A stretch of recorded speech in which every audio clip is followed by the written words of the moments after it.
we really need to get into the field and actually look at what's going on around us to make sure that what is on the map is actually a reflection of what's there in reality. Because we're still in the site selection process, this is very, very preliminary type work. So it's more to inform the choices we make during the site characterization process as opposed to assessing the environment of an actual site. The aquatic studies focus on water environments, so streams, rivers, and then the habitats that they create and the species that might live in those habitats. The terrestrial work focuses on dry ground, and they look for the same things: wildlife that may use that area or have been sighted in that area, different habitat types, different forest types, different plant types that all contribute to the type of ecosystem, the type of community that is in that actual location.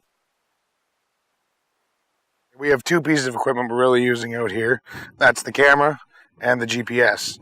And we come to a place of interest, we can take a waypoint with the GPS, then take pictures of the area that are associated with it, and bring it up on our program so that everyone can see where that location is and what we're looking at there.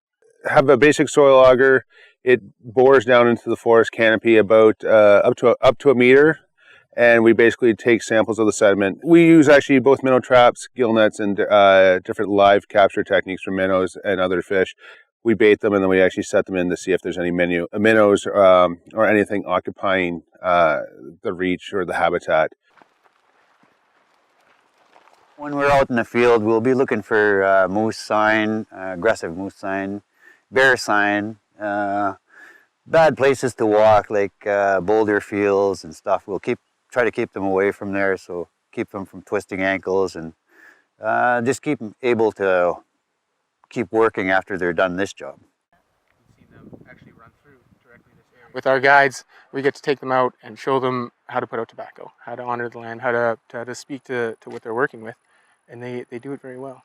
It's the process, seeing the cooperation work so well.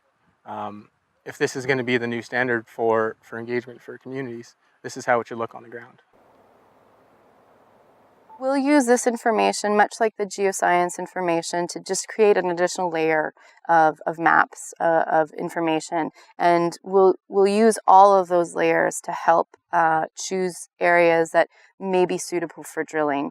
The lens that we look through it on the environmental side is where we can potentially have the least amount of impact, or in some cases, if there's something that needs to be monitored or mitigated to make sure that we don't have that impact,